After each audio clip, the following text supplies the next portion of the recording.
Salut les mecs, mon Obo Hyper MTE est cassé. Vous en faites pas, c'est pas très grave. Vous allez me dire, attends, ça fait déjà la deuxième vidéo que tu nous montres cassé. Effectivement, j'ai sur une seule séance, un seul pack, flingué deux biellettes. Ces biellettes sont solides. Je les ai déjà utilisées ailleurs, mais avec le surpoids de 2,5 kg sur les chocs latéraux, et ben elles pètent.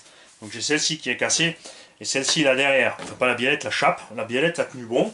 J'ai par contre déjà tordu deux biellettes, tordu 3 tiges d'amorto, pété 3 pistons et les supports de carreaux évidemment ont lâché. Et alors, je vais enlever la carrosserie parce que je vais vous montrer d'autres choses. On a fait ici des choses que j'ai fait des cinquantaines, des centaines de fois avec le X-Max. Et il n'a pas du tout subsisté pareil, puisque ça n'est pas un X-Max. Il est plus léger que le X-Max, mais comme c'est un huitième rallongé, forcément, il n'encaisse pas la même chose, il n'y a rien à faire. Souvenez-vous, donc on a déchiré le châssis ici en bas, côté droit, en restant accroché sur une arête ici. Ça peut arriver à tout le monde. C'est pas très fréquent, mais ça arrive, parce qu'un piston était cassé, on a trop squatté de l'arrière. On a tapé là et on est allé le bousiller. Pour éviter que mon virus balade, ce coup-ci vous avez vu, pas de câble qui s'est débranché, tout a tenu bon. Enfin, normalement, si vous avez déjà vu la vidéo à cette heure-ci. Les sauts étaient hauts et violents, c'est sûr, je dis pas le contraire. À ce sujet, donc, voler haut, c'est facile, puisque si tu te fais une rampe de 5 km, forcément, tu vas voler méga loin. Et voler haut, c'est plus simple que de voler bas ou de faire du bash, puisque tout simplement tu ne vas que tout droit sur ta cible. Une fois que l'engin est en l'air, tu gères ton assiette et tu n'as juste à attendre la chute, parce que plus c'est haut, plus tu as de marge pour régler ce qui se passe en l'air.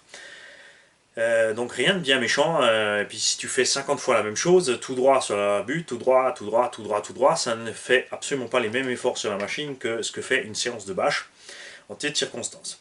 Donc le fait d'avoir ici renforcé a posé un problème, puisque la carreau a à nouveau tapé le vario, donc il faut définitivement que je monte ce vario ailleurs. Je vais le mettre par là derrière ou sous l'arceau tout simplement.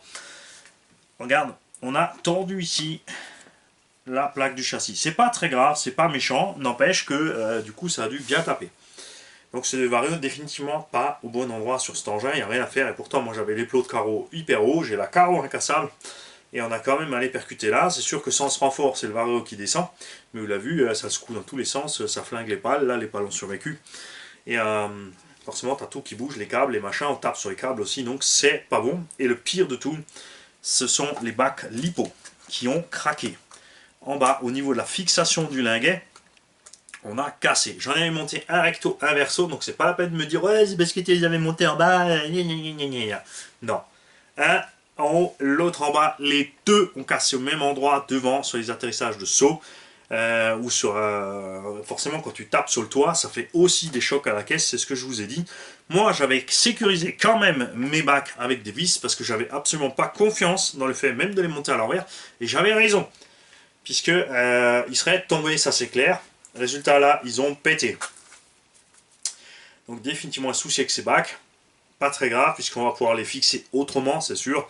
N'empêche que c'est pas bon du tout. Il y a qui va me dire, ah, tu roules en vitesse, t'as les grosses lipos. C'est pas vrai, j'ai des 3S dedans qui font 400 grammes. Si tu prends des 3S 6, 7 ou 8000 mAh, tu auras aussi tes 400 grammes à bord. C'est pas la peine de me dire que c'était beaucoup plus lourd que ce que ça doit. Et même si c'était 50 grammes plus lourd, ça doit pouvoir encaisser ça. Donc je suis donc moyennement content de cet engin, puisque sorti du carton, il faut déjà sortir les 3 diffs, changer les huiles des 3 diffs, il faut changer les huiles de suspect, il faut changer les pistons. Et on a toujours ce problème d'amorto qui est trop faible pour le poids du véhicule.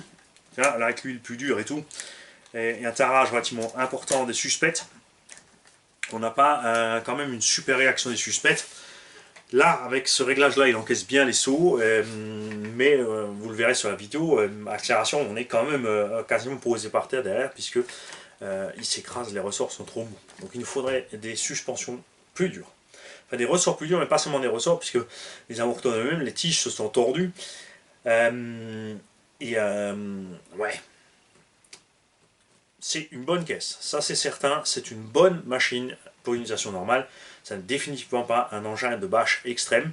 Son surpoids lui pose problème, donc vaut mieux prendre le petit, c'est-à-dire le MT1, le court, avec, quand on aura, il faut que je me penche dessus sérieusement, donc d'installer cette boîte avec ce diff dans le MT1 8e. Le MT1 8e, là par contre, ça sera effectivement l'engin idéal pour faire des figures sur un anthrax beaucoup plus court, lui permettra d'être beaucoup plus vif en l'air encore que celui-ci, et surtout les 2,5 kg en moins vont faire aussi une énorme différence.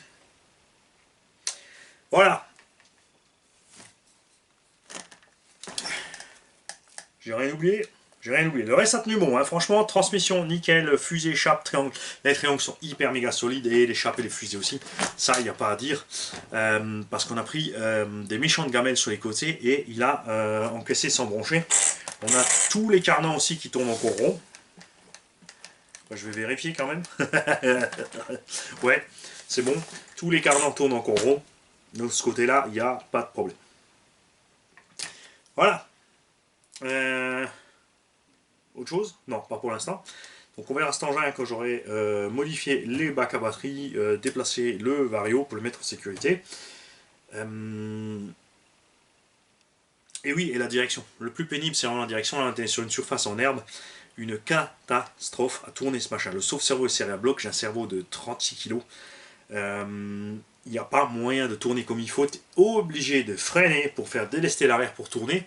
Donc si tu fais un circuit, vous le verrez sur la vidéo, on roule avec un X-Max, ça fripouille roule le X-Max, moi celui-là. Je galère à suivre le X-Max alors que j'ai plus de patates à accélération, j'ai plus de Vmax, mais je galère vraiment à le suivre derrière, surtout quand il commence à zigzaguer, il n'y a aucune chance avec cette caisse, donc il faut absolument faire quelque chose sur la direction.